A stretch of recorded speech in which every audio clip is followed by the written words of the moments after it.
Dear students, आज की class में हम करेंगे joint magneto resistance, that is GMR and spin valve. Spin valve भी इसी से रिलेटेड है और फिर इसकी एक एप्लीकेशन देखेंगे। जॉइंट मैग्नेटो रेजिस्टेंस बेसिकली ये होता है कि जब फेरोमैग्नेटिक मटेरियल को, ठीक है, जिस तरह ये नज़र आ रहा है ये फिगर में कि ये एक फेरोमैग्नेटिक मटेरियल है और दूसरा ये सेम फेरोमैग्नेटिक मटेरियल, दोनों ये सेम है, मतलब ये आयरन है ये भी आयरन, और इनके बीच में एक लेयर है नैनोमैग्नेटिक। ठीक है, तो तीन लेयर हमारे पास होगी, फेरोमैग्नेटिक, नॉन मैग्नेटिक और फेरोमैग्नेटिक। ठीक होगा, ये बेसिकली थिन फिल्म्स होती हैं, फ्यू नैनोमीटर्स की ना, 5 नैनोमीटर, 10 नैनोमीटर, 3 नैनोमीटर, इस रेंज में। तो तीन लेयर हैं, फेरोमैग्नेटिक, नॉन मैग्नेटिक लेयर और फेरोमैग्नेटिक लेयर। अब इसमें ये होगा कि अगर ये दोनों फेरोमैग्नेटिक एक ही डायरेक्शन में मैग्नेटाइज हैं, यानी कि दोनों राइट को मैग्नेटाइज हैं और करंट इधर से फ्लो करता है, करंट यहाँ पर, तो उस केस में इधर से करंट इधर फ्लो करता है, तो उस केस में इसकी रेजिस्टेंस बहुत कम होगी, ओवरऑल रेजिस्टेंस या रेजिस्टिविटी बहुत कम होगी। जैसे कि इस फिगर में शो किया गया है कि अगर ये इस तरफ मैग्नेटाइज है, फील्ड देखें ये इधर मैग्नेटाइज है राइट साइड पे दोनों, और ये रेजिस्टेंस इस केस में ये क्या है, बहुत कम है, ये वैल्यू है। इसको हम क्या कहते हैं, RP mean resistance when these both ferromagnetic materials are parallel. अच्छा, अब अगर ये एंटी पैरेलल हो जाए, ठीक है, एक राइट या दोनों में से कोई एक ऑपोजिट डायरेक्शन हो जाए, एक लेफ्ट एक राइट, तो उस केस में इसकी रेजिस्टेंस बहुत इंक्रीज़ हो जाती है। उस केस में अगर देखें तो नेट मैग्नेटाइजेशन ज़ीरो हो जाएगी। पहले ये राइट को थी मैग्नेटाइजेशन, इधर नेट मैग्नेटाइजेशन ज़ीरो है, यहाँ पर नज़र आ रहा है नेट मैग्नेटाइजेशन ज़ीरो है। तो उस केस में अगर इधर से करंट फ्लो करेगा यहाँ इधर, तो उस केस में इसकी रेजिस्टेंस जो है वो इंक्रीज़ हो जाएगी बहुत ज़्यादा, जिस तरह यहाँ नज़र आ रहा है ये वैल्यू, ये रेजिस्टेंस जो है वो RP यहाँ से इस वैल्यू से इंक्रीज़ होके इतनी ज़्यादा हो गई है। ठीक है, this is RAP mean resistance of this arrangement when these both ferromagnetic are anti parallel aligned. ठीक है, और RP क्या था, when these are parallel aligned. तो जब पैरेलल हैं तो रेजिस्टेंस कम होती है, और जब एंटी पैरेलल है तो रेजिस्टेंस जो है वो बहुत ज़्यादा बढ़ जाती है, मीन कि यहाँ से इतनी ज़्यादा रेजिस्टेंस इंक्रीज़ होगी। ठीक है, और ये इसको ये फील्ड से भी देख सकते हैं, H फील्ड कि जब एंटी पैरेलल होंगी तो ये फील्ड, अगर कोई आपने फील्ड नहीं अप्लाई की तो ये एंटी पैरेलल है, अगर फील्ड इधर अप्लाई करेंगे तो ये दोनों इधर मैग्नेटाइज हो जाएंगे, रेजिस्टेंस कम हो जाएगी। अगर फील्ड इधर अप्लाई करेंगे अपोजिट डायरेक्शन में तो ये दोनों लेफ़्ट को हो जाएंगे। तो चाहे ये केस हो चाहे ये केस हो, दोनों सेम है, क्योंकि ये भी एक ही डायरेक्शन में, ये भी एक ही डायरेक्शन में, तो इन दोनों केसेस में रेजिस्टेंस डिक्रीज़ हो जाएगी। ठीक है, ये और इस केस में रेजिस्टेंस इंक्रीज़ हो जाती है। ये फिनोमेना क्या कहलाता है, जॉइंट मैग्नेटो रेजिस्टेंस। जॉइंट इसलिए कहते हैं कि ये बहुत ज़्यादा रेजिस्टेंस बढ़ती है जब एंटी पैरेलल से एंटी पैरेलल की तरफ जाती है। और GMR joint magneto resistance GMR को हम यहाँ पर डिफाइन कर सकते हैं, GMR is equal to delta R over RP। Delta R is change in resistance, mean कि ये जो रेजिस्टेंस यहाँ से यहाँ इंक्रीज़ हुई, that is RAP minus RP, ये चेंज इन रेजिस्टेंस, ठीक है, over RP resistance when they are parallel. ठीक है, ये रेजिस्टेंस कम होगी RP, तो GMR is equal to change in resistance over resistance when both ferromagnetic are parallel. ठीक है, अब ये फर्स्ट टाइम ये जो फिनोमेना डिस्कवर हुआ था वो हुआ था कि ये उस केस में ये जो मटेरियल थे वो फेरोमैग्नेटिक जो था वो आयरन था, और जो नॉन मैग्नेटिक था वो क्रोमियम था, that is this is iron, this is chromium, this is iron. ठीक है, तो इस केस में देखिए रेजिस्टेंस अगर हम रिलेटिवली देखें तो रेजिस्टेंस ये 0.5 0.6 के बीच में है। ठीक है, अगर ये क्रोमियम 0.9 नैनोमीटर है और ये आयरन 3 नैनोमीटर है, और अगर ये दोनों एंटी पैरेलल हो जाए आयरन, तो उस केस में रेजिस्टेंस इंक्रीज़ होकर ये 1 हो गई है। ये रिलेटिव वैल्यूज़ है, मीन के 1 मैक्सिमम वैल्यू, तो ये तकरीबन 80% रेजिस्टेंस इंक्रीज़ हो रही है जब आप पैरेलल से एंटी पैरेलल की तरफ जा रहे हैं तो। ठीक है, नेक्स्ट हम देखते हैं कि ये क्यों होता है ये फिनोमेना। उसके लिए हमें पहले देखना पड़ेगा व्हाट इज़ मॉट मॉडल। मोट मॉडल के दो इम्पोर्टेंट पॉइंट्स हैं। पहला पॉइंट ये है कि इलेक्ट्रिकल कंडक्टिविटी किसी भी मेटल की, वो उसको हम इस तरह डिफाइन कर सकते हैं कि उसके अंदर दो इंडिपेंडेंट कंट्रीब्यूशंस हैं। किस चीज़ की कंट्रीब्यूशंस हैं? वो स्पिन अप इलेक्ट्रॉन्स की और स्पिन डाउन इलेक्ट्रॉन की। कि अगर मेरे पास ये कोई कंडक्टर है, ठीक है, इसमें इधर करंट फ्लो कर रहा है, ठीक है, तो उसमें जो रेजिस्टिविटी होगी, ठीक है, रेजिस्टिविटी की दो कंट्रीब्यूशन है, एक स्पिन अप के इलेक्ट्रॉन की वजह से, स्पिन अप, ठीक है, स्पिन अप इलेक्ट्रॉन की वजह से, और एक स्पिन डाउन इलेक्ट्रॉन्स की वजह से। मीन कि स्पिन अप और स्पिन डाउन इलेक्ट्रॉन ये दोनों मिल के ओवरऑल रेजिस्टिविटी को डिफाइन कर रही हैं। और जो अप से डाउन फ्लिपिंग होती है नॉर्मली, उसकी इलेक्ट्रॉन की स्पिन अप से डाउन फ्लिप होने की प्रोबेबिलिटी वो बहुत कम होती है। इसलिए स्पिन अप की कंट्रीब्यूशन और स्पिन डाउन की कंट्रीब्यूशन जो है वो ऑलमोस्ट कांस्टेंट रहेगी। तो जब आप मीन कि जब इधर से करंट फ्लो कर रहे हैं, इलेक्ट्रॉन मूव कर रहे हैं, तो वो स्पिन अप इलेक्ट्रॉन भी मूव कर रहे हैं, स्पिन डाउन इलेक्ट्रॉन भी मूव कर रहे हैं, तो जो टोटल रेजिस्टिविटी हो जाएगी वो spin up electron, resistivity due to spin up electron and resistivity due to spin down electron, वो दोनों पैरेलल जा रही हैं, ओवरऑल रेजिस्टिविटी फिर इससे आ जाएगी row total is equal to this, ठीक है। अच्छा, ये पैरेलल में आपको पता है कि कोई भी रेजिस्टिविटी कम हो जाए तो ओवरऑल रेजिस्टिविटी या रेजिस्टेंस बहुत कम हो जाती है। अच्छा, अब इसका एक पॉइंट तो ये हो गया कि आप जो कंडक्टर में इलेक्ट्रॉन फ्लो कर रहे हैं उसको स्पिन अप और स्पिन डाउन को अलग अलग आप लेके चल रहे हैं और वो दोनों मिल के नेट एक रेजिस्टिविटी बना रही हैं। नेक्स्ट है इसी का दूसरा पॉइंट है कि अगर वही फेरोमैग्नेटिक मटेरियल है, वो मेटल जिसमें से करंट फ्लो कर रहा था वो फेरोमैग्नेटिक है, तो उसमें जो स्पिन अप और स्पिन डाउन की रेजिस्टिविटीज़ हैं वो डिफरेंट होती हैं, वो सेम नहीं होती। कि मे बी स्पिन अप की रेजिस्टिविटी ज़्यादा हो, मे बी स्पिन डाउन की रेजिस्टिविटी ज़्यादा हो जाए, तो वो इक्वल नहीं रहती। तो ये एक इम्पॉर्टेंट पॉइंट है जो कि GMR में ये यूज़ होता है, दोनों की रेजिस्टिविटीज़ जो डिफरेंट है।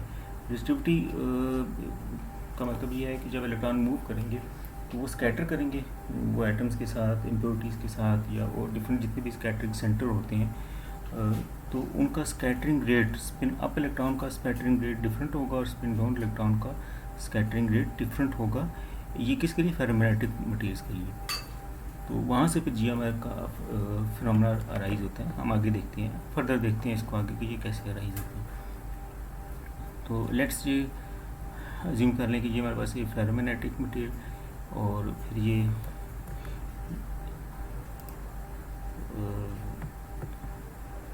फेरोमैग्नेटिक, ये भी फेरोमैग्नेटिक, ये राइट को मैग्नेटाइज है, ठीक है। और हम ये कहते हैं कि जो स्पिन अप है, अगर जो स्पिन अप है उसकी डायरेक्शन भी राइट को है, कि जिस तरफ ये राइट मैग्नेटाइजेशन है स्पिन अप की डायरेक्शन वही है, और स्पिन डाउन की फिर इसके ऑपोजिट हो जाएगी, मीन लेफ्ट को हो जाएगी। तो अगर कोई स्पिन अप इलेक्ट्रॉन आता है यहाँ से, तो स्पिन अप इलेक्ट्रॉन की स्कैटरिंग, जो स्पिन अप को हम कह रहे हैं कि वो इलेक्ट्रॉन है जिनकी जो स्पिन है मैग्नेटाइजेशन के अलोंग है। तो जब स्पिन की डायरेक्शन मैग्नेटाइजेशन के अलोंग होती है तो स्कैटरिंग मिनिमम होती है, और अगर स्पिन की डायरेक्शन मैग्नेटाइजेशन के ऑपोजिट हो तो स्कैटरिंग मैक्सिमम होती है। तो इस केस में हम ये कह रहे हैं कि जो स्पिन अप इलेक्ट्रॉन है उनकी डायरेक्शन स्कैटरिंग के अलोंग, उनकी डायरेक्शन मैग्नेटाइजेशन के अलोंग है, तो उनकी स्कैटरिंग मिनिमम हो जाएगी।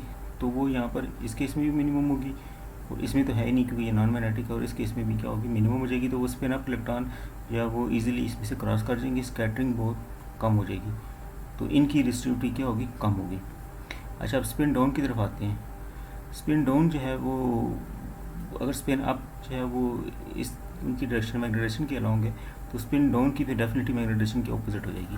तो अगर स्पिन की डायरेक्शन मैग्नेटाइजेशन के ऑपोजिट होगा वो उसकी स्कैटरिंग ज़्यादा होती है, तो इसके इसमें स्कैटरिंग ज़्यादा होगी, इधर भी ज़्यादा होगी, और फिर जब ये इधर जाएंगे तो इधर भी ज़्यादा होगी, क्योंकि दोनों केसेस में स्पिन जो है वो इसके ऑपोजिट है। तो दोनों केसेस में ज़्यादा हो जाएगी तो रेजिस्टिविटी क्या हो जाएगी? वो ज़्यादा हो जाएगी। तो स्पिन डाउन की रेजिस्टिविटी ज़्यादा है, स्पिन अप के लिए क्या कम है, ठीक है। तो नेट रेजिस्टिविटी आ जाएगी ये up and down down, up and down down. तो ओवरऑल रेजिस्टिविटी क्या हो जाएगी? ये कम होगी, क्योंकि ये स्पिन अप तो क्या होंगे, ये तो इजीली जा रहे हैं इलेक्ट्रॉन यहाँ से, स्कैटरिंग कम है, तो ओवरऑल रेजिस्टिविटी कम हो जाएगी। इसलिए हम देखते हैं कि जब ये दोनों पैरेलल होते हैं तो रेजिस्टिविटी या रेजिस्टेंस कम होती है।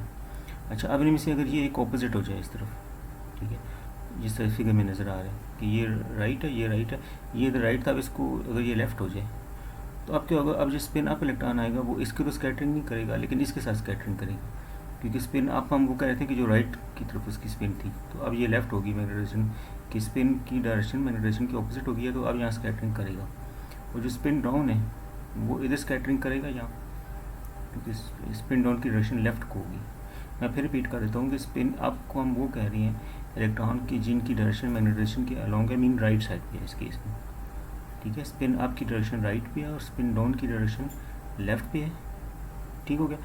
तो अगर मैग्नेटाइजेशन राइट को हो जाएगी तो स्पिन अप के लिए वो ईजी होगा, उसके लिए स्कैटरिंग कम हो जाएगी, और अगर मैग्नेटाइजेशन लेफ्ट को होगी तो स्पिन डाउन के लिए ईजी होगा, उसकी स्कैटरिंग कम हो जाएगी। जैसे यहाँ नज़र आ रहा है कि जो डाउन स्पिन है वो इधर स्कैटरिंग ज़्यादा हो जाएगी और इधर कम हो जाएगी। तो इसका मतलब है कि जब स्पिन अप इलेक्ट्रॉन आएगा तो वो इधर स्कैटरिंग करेगा, स्पिन डाउन इलेक्ट्रॉन आएगा वो इस लेयर में स्कैटरिंग करेगा, इसमें नहीं करेगा। तो आपके लिए भी रेजिस्टेंस बढ़ रही है, डाउन के लिए भी रेजिस्टेंस बढ़ रही है, तो ओवरऑल रेजिस्टेंस क्या हो जाती है, बढ़ जाती है। जबकि यहाँ पर क्या था कि डाउन के लिए तो रेजिस्टेंस थी दोनों लेयर में, लेकिन अब के लिए कोई रेजिस्टेंस नहीं थी, बहुत कम थी, इसलिए ये रेजिस्टेंस जो है वो बहुत कम हो जाती। सो डैट इज़ वाई कि जब ये दोनों एक ही रेशो में मैग्नेटाइज हैं तो रेजिस्टेंस कम हो जाती है, और जब ऑपोजिट मैग्नेटाइज है तो रेजिस्टेंस जो है वो ज़्यादा हो जाती है। तो इसी को यहाँ पर ये इन डिस्ट्रीब्यूटी को यहाँ पर रेजिस्टेंस बना के ये शो किया गया इसमें। तो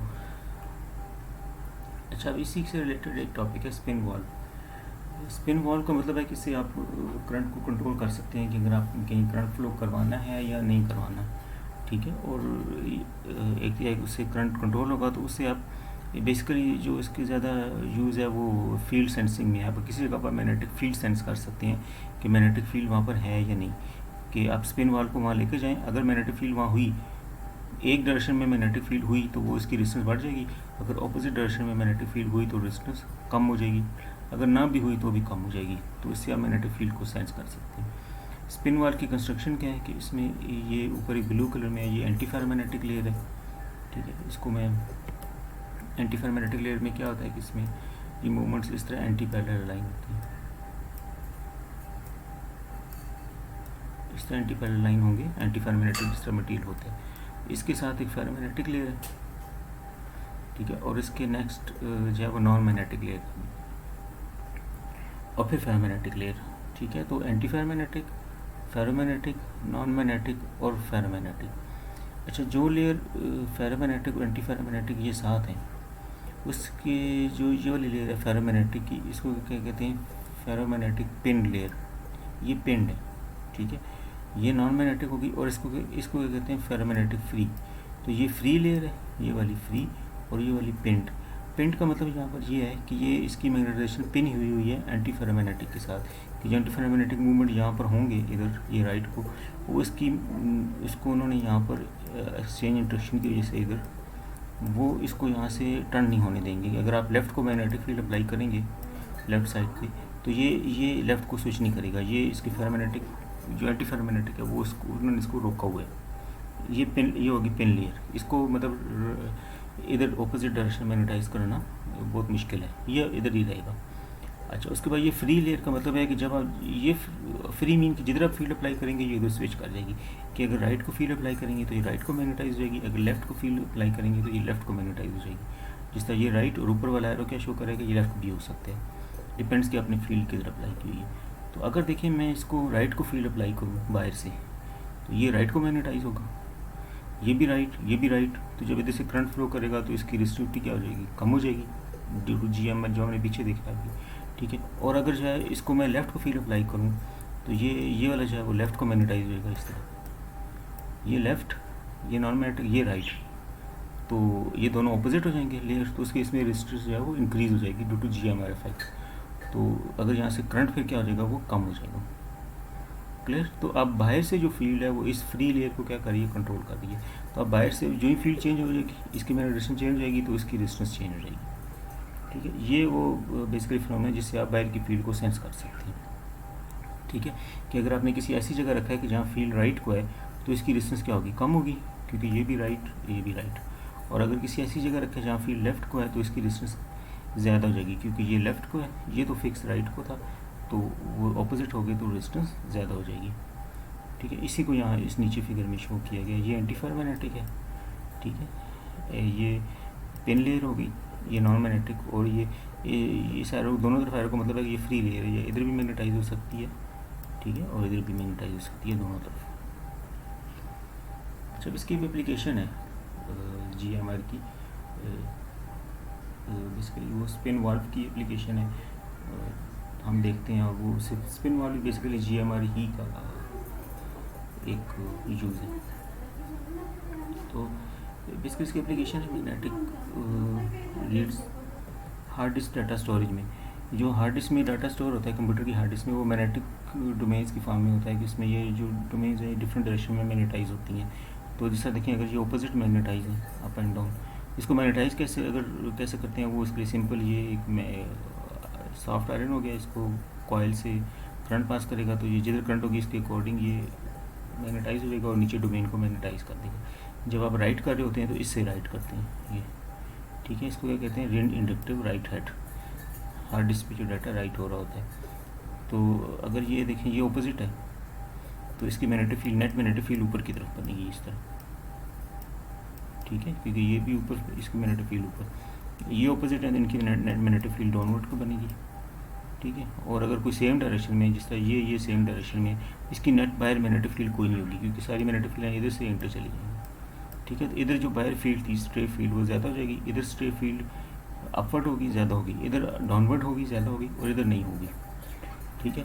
अब ये तो हम राइट कर लेते हैं। अब हमने डाटा रीड करना है, तो उसके लिए GMR रीड सेंसर यूज़ होते हैं, GMR रीड सेंसर, या जिसको आप स्पिन वाल्व भी कह लें।